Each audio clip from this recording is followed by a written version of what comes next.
আসসালামু আলাইকুম, welcome to my channel স্বর্ণলতার রান্নাঘর।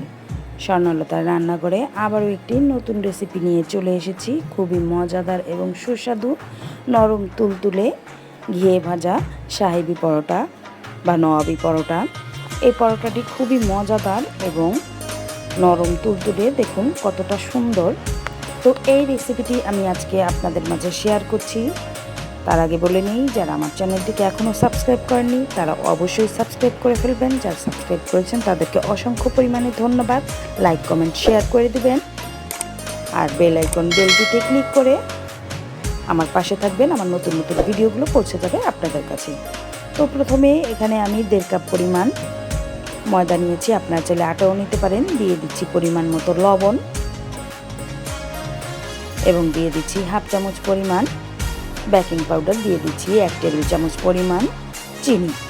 তো এই সব উপকরণগুলো আমি একটু মিশিয়ে নিচ্ছি। তো এটা মেশানো হয়ে গেলে এর মধ্যে আমি প্রায় 2 টেবিল চামচ পরিমাণ তেল দিয়ে আবার খুব ভালোভাবে এটাকে মিশিয়ে নিচ্ছি। তো এটা মিশানো হয়ে যাওয়ার পরে আমি হাত দিয়ে কিন্তু এটাকে আবার খুব ভালোভাবে একটু মেখে নিচ্ছি। তো এর মধ্যে আমি দিয়ে দিচ্ছি একটি ডিম দিয়ে খুব ভালোভাবে ময়দার মিশ্রণের সাথে খুব সুন্দর করে ডিমটাকে আমি মাখিয়ে নেব।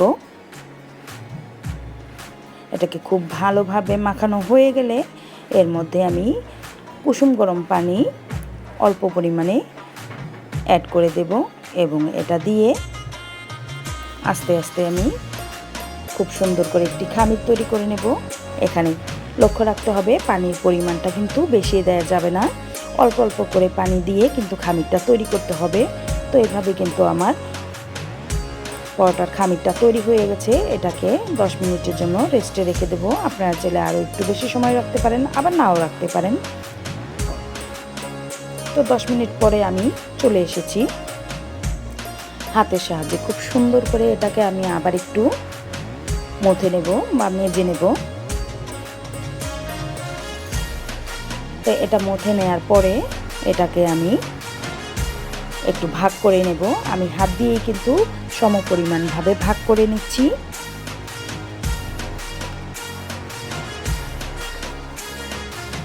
দেখুন এভাবে কিন্তু ভাগ করে খুব সুন্দর করে গোল করে আমি বল তৈরি করে নিয়েছি। তো এখানে 5টি পরোটা হবে।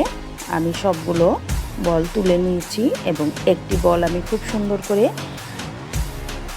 এটাকে রুটি বেলে নেব। একটু ময়দা ছিটিয়ে নিলাম। তো ময়দাটা ছিটিয়ে খুব সুন্দর করে আমি একটি রুটি তৈরি করে নিচ্ছি।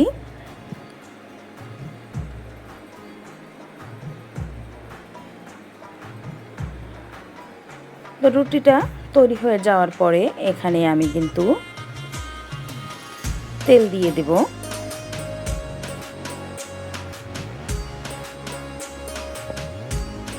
তো আমার রুটিটা বেলা হয়ে গেছে। এখন আমি এখানে তেল দিয়ে একটু সুন্দর করে মাখিয়ে দেব চারপাশটা, আর এর উপরে কিছুটা ময়দা ছিটিয়ে আবার খুব সুন্দর করে মিশিয়ে দেব। তো একটি ছুরির সাহায্যে আমি কিছুটা অংশ কেটে নিচ্ছি, দেখতেই পাচ্ছেন। তো আমি এভাবে কিন্তু ঘুরিয়ে নিচ্ছি, দুই পাশ থেকে খুব সুন্দর করে ঘুরিয়ে নিয়ে গোল করে একটি রুটির বা পরোটা তৈরি করার মতো শেপ দিয়ে নিলাম। তো এখন সামান্য একটু ময়দা ছিটিয়ে আমি পরোটাটা বেলে নিচ্ছি।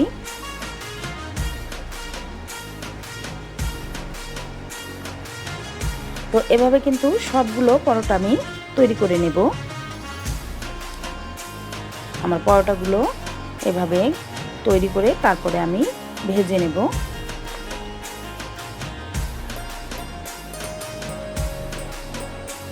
দেখুন এভাবে কিন্তু সবগুলো পরোটা আমার তৈরি হয়ে গেছে। এখন আমি একটি ফ্রাই প্যানে চুলার আঁচটা মিডিয়াম রেখে কিন্তু পরোটাগুলো ভেজে নেব। দেখতেই পাচ্ছেন হালকা আছে কিন্তু আমি খুব সুন্দর করে পরোটাগুলোকে ভেজে নিচ্ছি। একটু নেড়ে চেড়ে খুব সুন্দর করে এটাকে ধৈর্য সহকারে ভাজতে হবে। এভাবে উল্টে পাল্টে দিয়ে ভেজে আমি একটু তুলে নিয়ে এর মধ্যে ঘি দিয়ে দেব এবং ঘি দিয়ে আমি খুব ভালোভাবে এটাকে ভেজে নিচ্ছি। আমি এখানে 1 চামচ পরিমাণ ঘি দিয়ে দিলাম এবং উল্টে পাল্টে পরোটাটা কিন্তু খুব সুন্দর করে ভেজে নিচ্ছি। এভাবে সবগুলো পরোটা কিন্তু আমি ভেজে নেব। তো এই পরোটাগুলো কিন্তু সুজি ভাজি বা ডাল বা মাংসের সাথে খুবই মজাদার এবং সুস্বাদু লেগে থাকে। তো তৈরি হয়ে গেছে আমার দারুণ মজার শাহি পরোটা। তো আমার এই পরোটার রেসিপিটি যদি আপনাদের ভালো লেগে থাকে তাহলে অবশ্যই কমেন্ট করে জানাবেন আমাকে। আর বাসায় অবশ্যই একবার হলেও এই পরোটাটি তৈরি করে খাবেন। নরম এই তুলতুলে পরোটার রেসিপিটি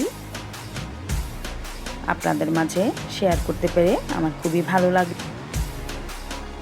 দেখতেই পাচ্ছেন কতটা সুন্দরভাবে উঠে আসছে এবং কতটা নরম তুলতুলে হয়েছে এবং খুব সুন্দর সফট ফুরফুরে একটা ভাব আছে পরোটার মধ্যে।